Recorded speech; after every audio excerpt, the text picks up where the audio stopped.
Hey, what's going on, awesome people? Tim here. Today I want to talk about my personal project here that I am super excited to share with you guys. This has been in the works for the last few years, and finally I was able to design my own retro console slash home theater PC that's completely Linux based, and it can play some AAA titles pretty well. And I want to share with you guys how I got to this point, and hopefully some motivation for you guys if you decide that you want to build your own console. So strap in, it's going to be a little bit of a long video. Bear with me, I have some exciting things to share. Alrighty, so this is the very first design I came up with. I was working in a warehouse that shall go unnamed, and there was a lot of daydreaming. So those of you guys that have warehouse jobs, you know, especially because you can't have your phone with you in the facility for obvious reasons. So you're constantly daydreaming about stuff. So in my mind, I came up with this design. At the time, I wasn't able to model anything in Fusion. So this is actually imported directly from SketchUp. SketchUp I'd used for 15 years. And so I was able to come up with this design, but I didn't know how to make things quite dimensionally accurate. And so this was literally just a pipe dream. And with that, during COVID, I devoted time to just owning in on my skills on Fusion 360, and I was able to come up with, finally, dimensionally correct part. Alrighty, awesome people. So this is, excuse my laughter, this is an absolutely hideous case. This was the first shot I had at designing a dimensionally correct case around a Orange Pi 2.0, I believe, 2 Plus or something like that. Yeah, anyway, it was very underpowered. And back then I was into hydroponic gardening, so I wanted something that would basically shoot a time lapse of my garden, my peppers, as they would grow. And I was able to grab a couple of files on GrabCAD for the Orange Pi, and this is the case that I came up with. Absolutely hideous, if you ask me. It's supposed to be 2 little OLED screens down there, and these are just 3 40mm fans, which I had to remove from this design because it was pulling too much current from the Orange Pi, which again was grossly underpowered. You can use Linux on it, a basic fork of, I believe it was Debian, but it was more of novelty, and so I ended up installing Android onto that design, and it just left a lot to be desired. So on to the next project. Alrighty, so this is the first derivative of the atomic carrot. And the reason I came up with the name carrot was because all I had at the time was orange filament. And the common joke about an underpowered PC is you call it a potato, right? So thinking of veggies, I'm like, hey, carrot's one of my favorite vegetables, so why don't I just call it a carrot? And that's what I came up with. So this thing, the Atomic Pi, did not have a active cooling solution. And so it ran pretty hot in its basic configuration. But the cool thing about it was it had 2 GB of RAM on board, and it had an Intel Atom motherboard, or excuse me, an Intel Atom processor, which then made it an x86 SPC. So I went from using a very underpowered ARM chip to an x86 processor. So that opened the door for a lot more programs to help me with my hydroponic gardening. So that's where this came up. I literally went into our kitchen junk drawer and just pulled a bunch of crap out of there to see if I can build a PC.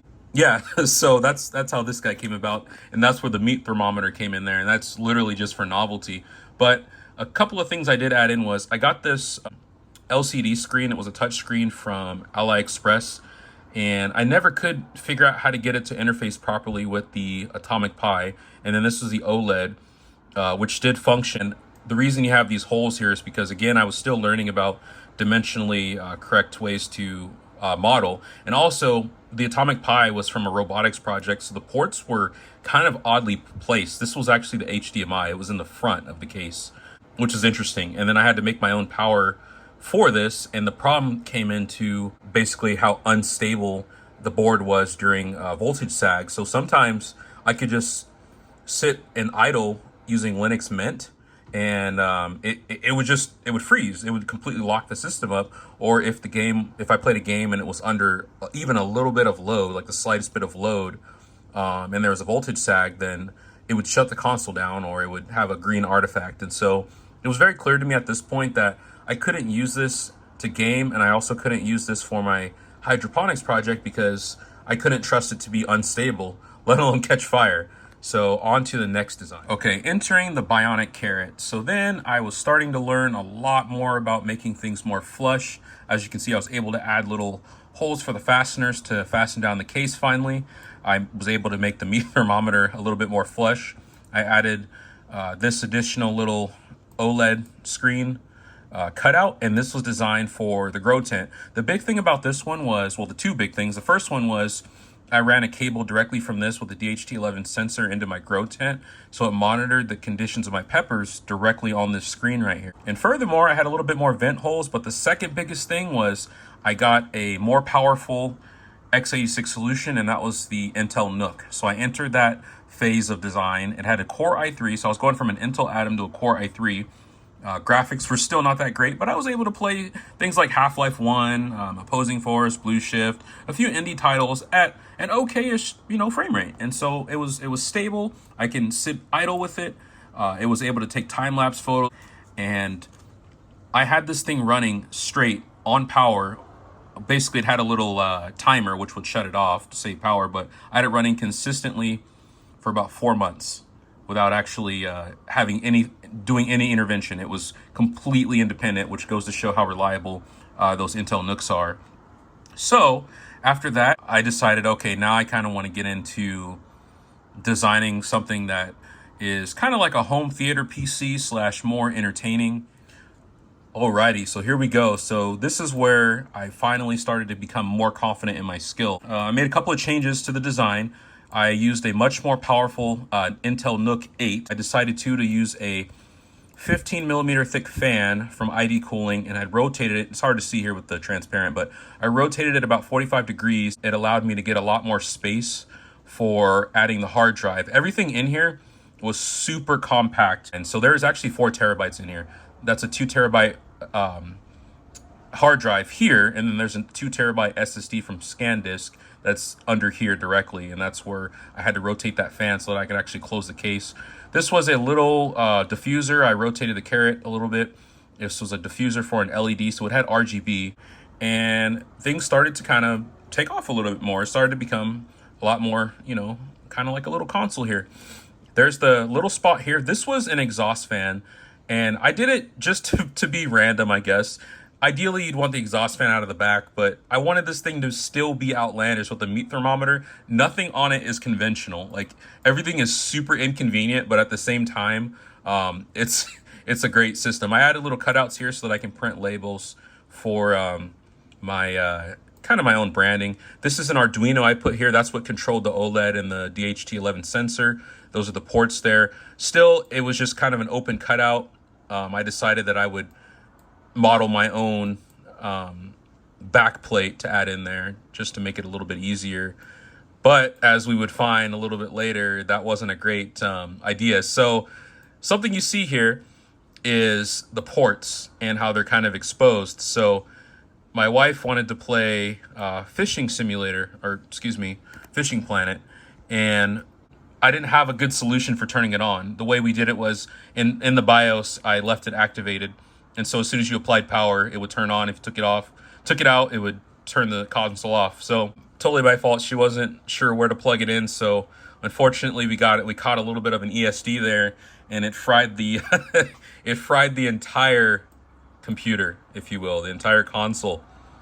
And yeah, so that was very short-lived. It was probably, I would say, probably a week or so that this console kind of lived, if you will. So there's that, and I'm going to show you guys the entire generation. Alrighty, so now here's all the generations, which is quite emotional to see, especially all the hard work that I put into this. Kind of see as my skills started to kind of increase a little bit. Sorry about the camera quality. And this is the final one I didn't talk about. This one was extremely frustrating, and this was the last one, the Atomic Carrot, and I called it Gen 2 because it was a tribute to the very first one that I designed. And so now we went from gardening to completely multimedia, and we switched up the colors a little bit. And I did that to kind of, you know, just a little bit of a spoof. I love the Nintendo 64 and the transparent colors, and so I wanted a filament that was transparent. I came up with blue because it kind of gave me a little bit of a nostalgic feel.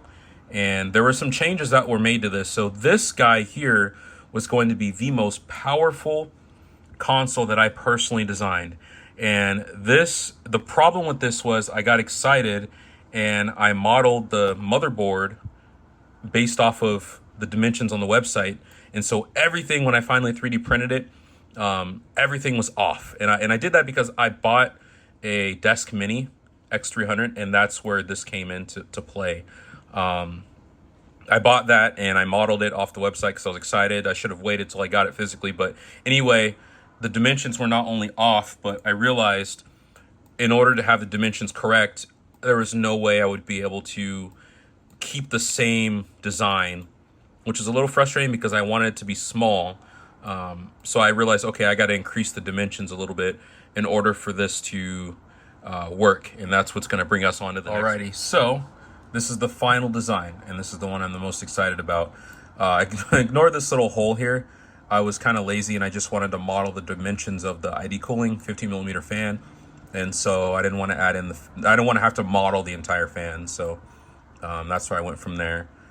And here we go. So this is the two 40mm exhaust fans. I had to add those because already, and the most exciting moment I've been waiting to get to, this is the Desk Mini X300 bare bones kit that I decided to go with. And I'm going to explain that here shortly. So as you can see here, one of the main things we got access to, two NVMe slots. There's actually three. There's one under the motherboard that you can't see in this.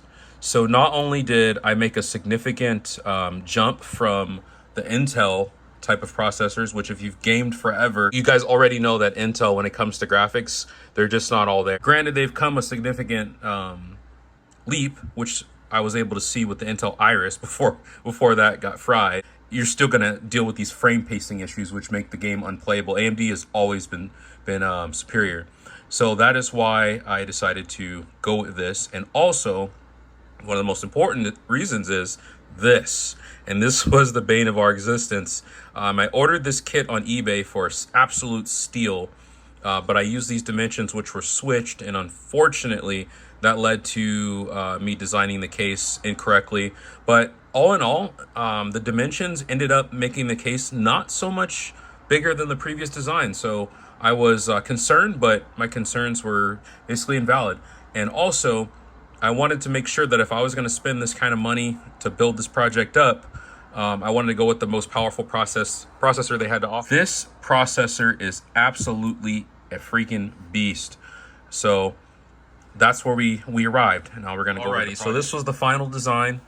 You'll have to forgive me. I unfortunately decided that I wasn't going to model the actual fan blades into this 15mm cooler. I was just so excited to get the board. I wanted to hurry up and design it. Anyway, so I went with two 40mm exhaust fans out of the front. The reason that I did this was because the RAM, the SODIMM DDR4 RAM, was standing up kind of vertically, and so that was producing heat on its own, especially after overclocking the RAM. So yes, you heard that correctly. The RAM is overclocked and the CPU is overclocked on this guy. It's absolutely a beast. So that basically made it a lot easier to keep that cool. There was again, that 15mm 120mm dimension fan at the top here ensured that Ryzen 7 stayed cool. Another critical part was the ID cooling low profile cooler, which I used. The cooler that came with basically the bare bones kit, I took off and I made a chill pad for this, and I'll show you guys that a little bit later. Because the hard drives, I was able to get those guys underneath instead of crammed in there, but the problem was they produced heat, especially with the MOSFETs over there in the corner. That was kind of an interesting problem I had to run into. I moved the Linux logo here, added that OLED screen in, and then I put in my favorite distribution of Linux, the Mint icon. I put into there. Just a couple little random little design changes, and I added this. I joke with my wife about it. I added a power button finally, so we didn't have to run into frying this design. Alrighty, so let's go over the specs. So inside of this guy, we've got 32 gigabytes of SODIMM DDR4. We got the Ryzen 7 5700G that I overclocked. I have one 2 terabyte hard drive that basically is just used for storing movies. I have a 1 terabyte SSD in one of the M2 slots, and I also have another 1 terabyte SSD, making a total of 4 terabytes. And we are running Linux Mint, and this is the 22 version. So we finally got that updated Linux Mint, which it runs extremely wonderful, especially for gaming. Still kept the meat thermometer in there because it's quite comical. The OLED there. There's an Arduino that's used to control the temp and humidity inside of the case. We got two 40mm Noctua fans. The first ones I got, they sounded horrible in this clip here. So the Noctua fan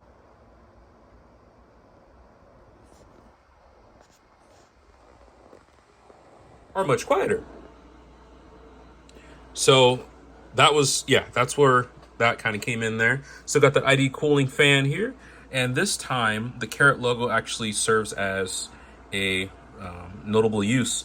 There's a 40mm fan inside of there on a 3D printed shroud that I designed for the Arduino, just to keep that guy cool. So there's actually two intake fans coming into there. This is a beast. The 5700G is just an absolute beast, especially with the thermal constraints that we have.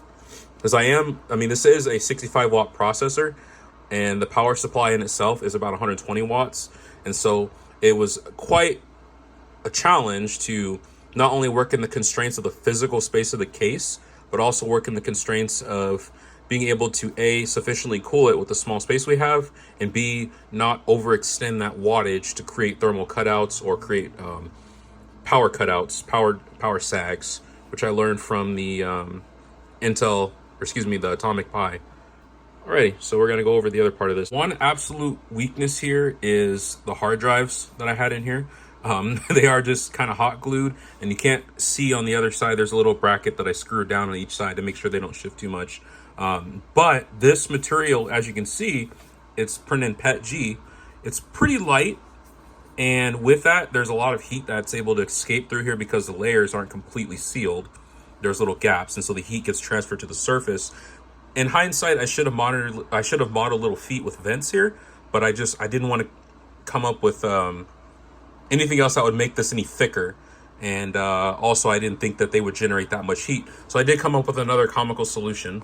This is the ice root cooler, and this is basically just wiring looming for a car. It's just wire loom tape here and that same little filter. Now, the fan that I actually got with the low profile cooler, the ID cooling low profile cooler, I put inside of here. I just opened up the door on it. And basically that just kind of blows the cold air into there. And I modeled a piece here. Now, when we travel, this comes in handy. It'll make sense why I did this. It comes in handy, but I modeled this in here just so that we can actually keep our stuff semi, secured. Granted, it's not going to be perfect solution, but it eliminated that small little divot that we had there. I'm going to set this guy down. And now it's got the feet there so that we get just enough space to create a little bit of suction there to cool the thing off. And it's basically supporting and reinforcing that very thin deep design defect, unfortunately, that I think about. And I kept it in that transparent kind of theme because, it's kind of a gaming console. So that's where we're at. And yeah, that's great. All right, the moment we've all been waiting for. We're going to do some benchmarks on some PC games, and then we're going to do some PlayStation 2 emulation.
Jesus Christ.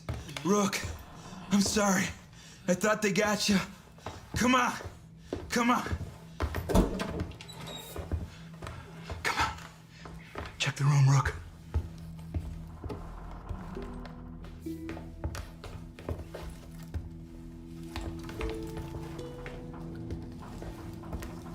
Oh, Jesus. I had no idea. Fuck. We're putting this whole family away. All of them. Fucking lunatics. We're gonna get out of this, rookie. First things first, gotta arm ourselves. Here. All right, here's what we're gonna do. There's a road out there. We're gonna take it, we're gonna head northeast. It's probably only a few hours back to Missoula. And then we're gonna come back here with a goddamn National Guard, and we're gonna take out the rest of these. Okay, shh.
Double kill. Multi-kill. Killing spree.